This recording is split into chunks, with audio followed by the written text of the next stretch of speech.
introduce our speaker, Reverend Douglas Craig, and he was my teacher. He was the first minister here in Red Deer in 1988, and I started studying the science of mind through Reverend Doug in 1988. And he looks just as good now as he did back then. Yes, that's right. And we have water in case you really have a lot to say. So thank you, and come on up. Oh, just a minute. Let go of control and trust. And I just need a hand job. Thank you.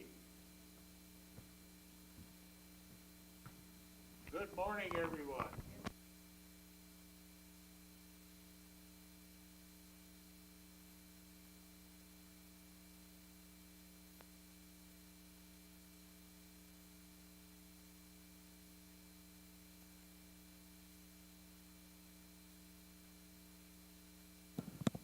How's that sound? Whee! Okay. So let's begin with an opening meditation. I'll invite you to go within and close your eyes and just relax. Let go of the morning. It's finished. Let go of the afternoon. It isn't here yet. Just go within now to the point of power, which, as Louise said, Hayes said, always in the present moment. The point of power is always in the present moment, because it is only now that we can live our life. We can't live it later, and we can't live it before. And no matter what comes into our experience in this thing that we know called life, there is that is within us, that is part of us, that is all there is in this universe. And we could call that spirit, God, whatever. And I know that for myself and for each one here, we're unique, individualized expressions doing this thing called life in our own unique and special way. So I invite you just to totally let go and trust yourself. And know that through this experience today, there's something refreshing and new to guide you and lead you and direct you to the next experience in your journey called life. So go within and let go, and in the silence, create a place inside yourself that is open and receptive to what it is that you need to know right here and right now.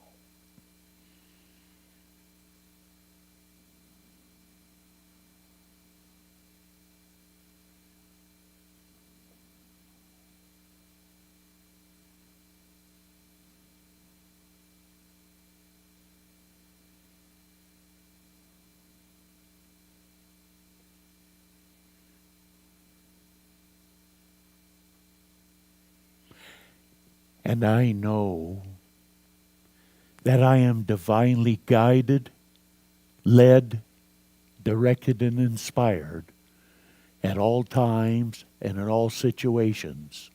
And through my awareness, I see the guiding signs of the Spirit and know what it is that I need to do next to take me to that place where I experience peace, prosperity, fulfillment, and happiness. So I declare that and accept it for myself and for each one here, knowing that it is now a reality, it is now so, and so it is. Oh my, let go and trust. You know, one of the things about this let go and trust that I found is it's a whole lot easier to let go and trust in the Spirit to guide you and direct you and inspire you. If you're really in a bad place and there's just nothing else you can figure out what to do, it's a whole lot easier to do it. It's the day-to-day activity that we have difficulties in because we constantly have that struggle between that spiritual self and that ego self. And one of the things on this journey that we can do to help ourselves is learn to distinguish the difference between the subtleness of the spirit and the demanding attention of the ego. And one of the best ways to start to learn is that if it's loud and boisterous, ba ba ba ba ba, it's usually the ego. If it just is and there's not the big deal about what's coming to you, that's how spirit talks, because it doesn't need all that other stuff, because it just is. And so the idea here about this letting go and trusting, I know when I went through my burnout in 97 and that, and I lost everything, bankruptcy, the whole works, and that was really a devastating experience. And I'm sure all of you have had them devastating experiences. And, I just didn't know what to do. I'd lost my house, I lost my car, I lost my job, I lost control of my own mind with panic and anxiety attacks. And so I had to begin to work closely and follow the guidance of the Spirit. And one of the things that's the most important thing for you to learn to do to let go and trust, that'll pull you out of any situation that you're in, no matter how dire or how simple it is, because we all go through those experiences where we need a little. So always when you're in that place, ask a question, because that's one of the things that people don't do enough is learn how to ask Spirit a question and watch for the answer. So you got to learn to ask the question, and the question is, what is the gift in this experience for me? What is the gift? Because it doesn't matter what it is. It doesn't matter how horrible it is. It doesn't matter how devastating it is or how simple it is. Every experience has a gift. And if you spend your attention going over and mulling over and beating yourself up and being part of the problem, what you see is what you get, and that's all there is. There's just more of it. However, we start to shift our energy and attention to possibility and look for the gift. And don't think you're going to get it right away, because a lot of times we can see that gift, and we can see some of them, but sometimes you don't get the gift for a long time. I know when I burned out, I never got one of the gifts until 7 years later. And boy, it was distinct. So I won't get into all those details because they're interesting, but, I don't have enough time to make what I want to make here. So, and it's nothing new. It's not a big deal. It's ancient Egyptian and Greek philosophy about the phoenix bird. Anybody ever heard of the phoenix? At the end of its 500-year life, the phoenix builds a wooden funeral pyre, sits itself on top, and ignites it in flames and burns everything into the ashes. And out of the ashes rises the new phoenix, you see. And that's the gift that pulls you out of the ashes of the experience. And part of having that experience that takes you down there is part of the growth experience, because we need to let that part go.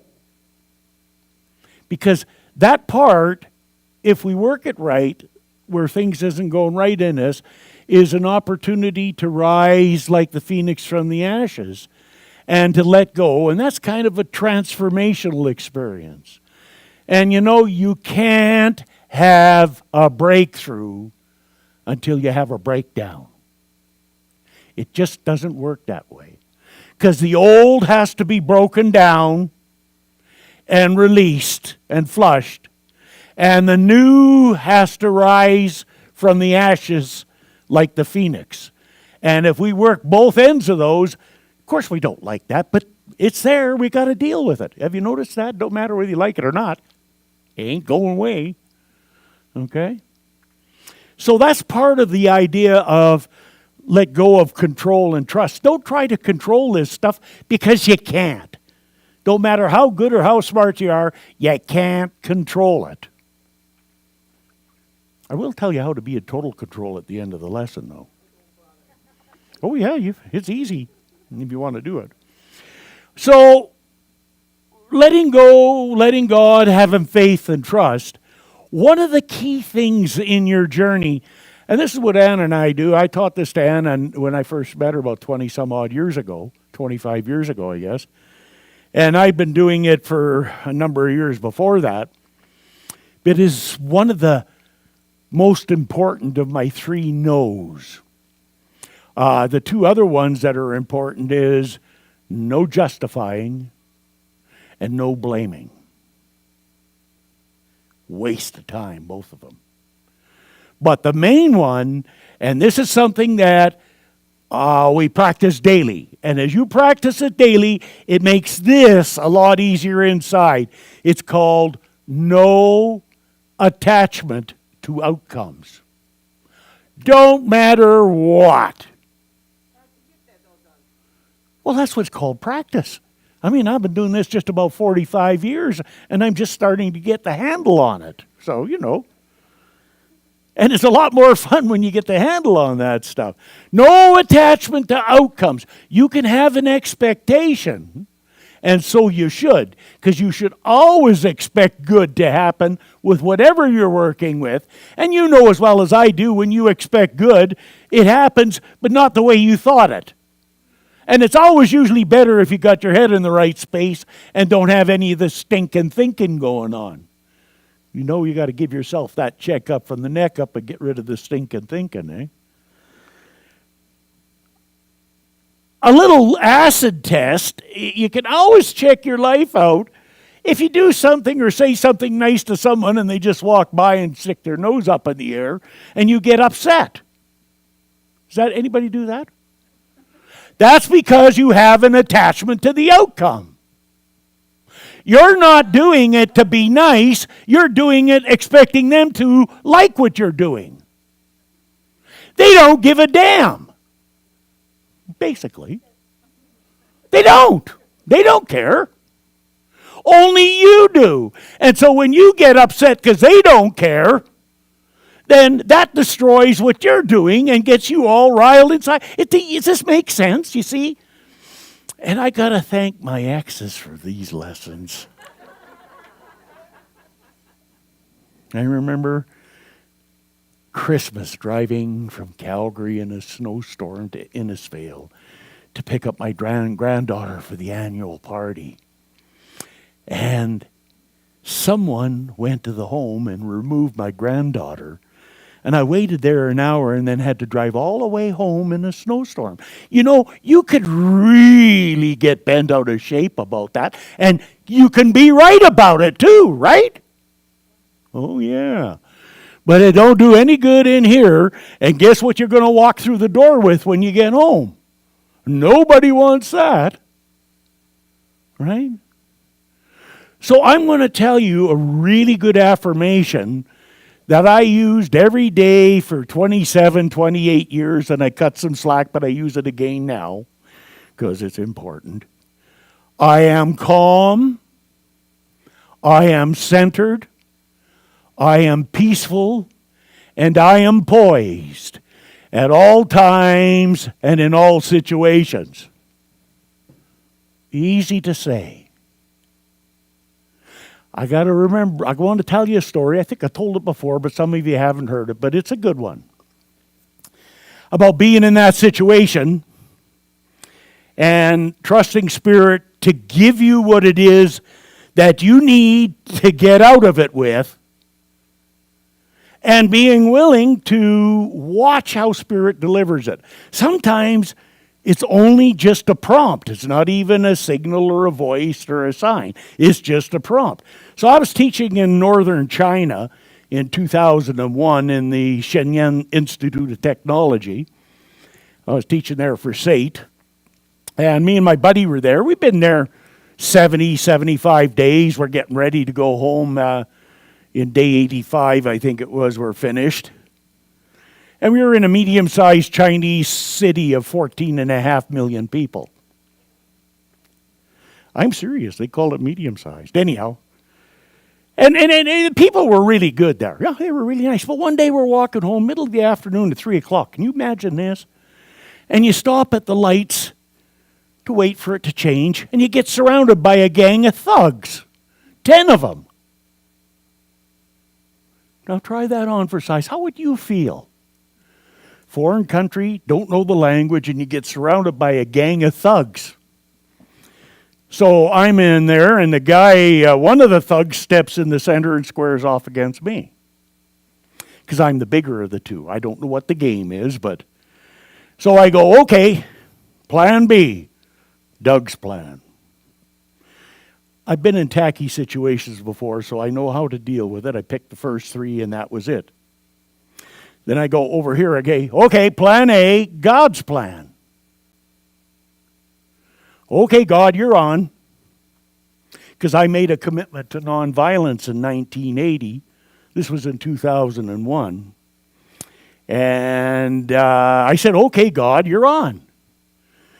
So I'm standing there, and I get this prompt. So it's a series of prompts. It just had to be God, couldn't be me. First 3, okay, me. Get down to eye level. Second prompt, get the dirty on. You know the look? I'm really good at that, by the way. Both ways. And then the third prompt was move slowly towards him. So I'm inching towards him, and I'm this far apart from his face. We're like this. The whole world stopped. Everything's like right there. And then the fourth prompt, I went, and I snapped at him. I tried to get his nose, but I think I bit him on the cheek. I got to tell you, the most strangest thing happened. All 10 of these guys, 10 of them, get it? They all turned and ran in different directions, nattering something in Chinese. I think they thought I was crazy. I thought I was for doing that too, but wow, can you imagine that, getting out of violence like that? But you see, okay, I've had a lot of practice and a lot of years doing this, okay? So I know that I can stand in that place and get what I need to save my bacon, because I've done it a number of other times when my bacon was on the line, okay? And, you can have all your other experiences and feelings later, but that actually happened. Can you imagine that, how amazing that is? No attachments to outcomes. Also, you have to learn to be the gardener of your mind. Do you ever notice that? Anybody do any gardening and plant stuff and grow it? Ever done it? Do you know, as you get the soil ready, you do all that, you put the seed in, and then you nurture it and water it, and you get the plant? Is anybody concerned about what's going on with the growing process? Does anybody dig it up just to see if it's working? How many people do that? If you did that and people saw you, they might want you to get professional help, right? Why don't we do that? Why don't we dig it up? Why do we put it in the ground and leave it there? Well, I dropped my phone. Because we trust. We trust that the soil knows what it needs to do to bring that plant into fruition. Okay, so we trust. And that's the same that we have to be the gardener of our mind. When we're starting to plant and cultivate the new experience that we have, regardless of what other sound is going on in our head, we got to learn to do that and then trust. Because we don't know all the avenues that need to happen to get it. I remember something that Theodore Roosevelt said. He said, do what you can with what you have where you are. Because you see, you can't be guided, led, directed, inspired unless you're doing something. Have you ever noticed that? You can sit around all day and not get it, but once you start doing something, strange things happen. Oh, you wouldn't believe what happened to me. Such a coincidence. I met so-and-so, and they told me about this. And I was just looking for that, No, that's the Spirit giving you what you need. You got to learn to trust. It's going to be there all the time. One of the things is cultivating and learning how the Spirit speaks to you out there. Because you see, the world out there is a reflection of our own consciousness. So you're all here today, and you know what? I'll bet you there's some commonalities within every one of your experiences and every one of your minds about what's going on, what I'm saying, and how you're feeling. And you know what? I'll bet you every one of us is different. The only one I'm certain about is this one right here. And sometimes I'm not certain about that. You know what I mean, right? Okay? And so, also it's like parenting. Sometimes you just got to let the kid go. Well, no matter what you do, you can't control their lives. Some people try to do it on and on and on, and that just creates a problem. You see, and parenting and letting go and trusting, that's just not what we do with kids. That's what we got to do with ourselves. We just got to let ourselves go and trust that we're going to end up in the right spot. People say, oh, you wouldn't believe the disaster I had along the way. Did anybody have disasters along the way to get what you wanted and still got it? You see, and you say, well, I don't know why I needed that. Well, you may never know, but you see, it was part of the experience, because if you hadn't had that desire, that wouldn't have been there. Remember it.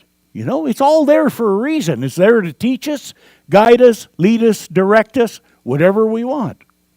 All easy to talk about. I got this little thing I'm going to read to you called The Art of Being in Control.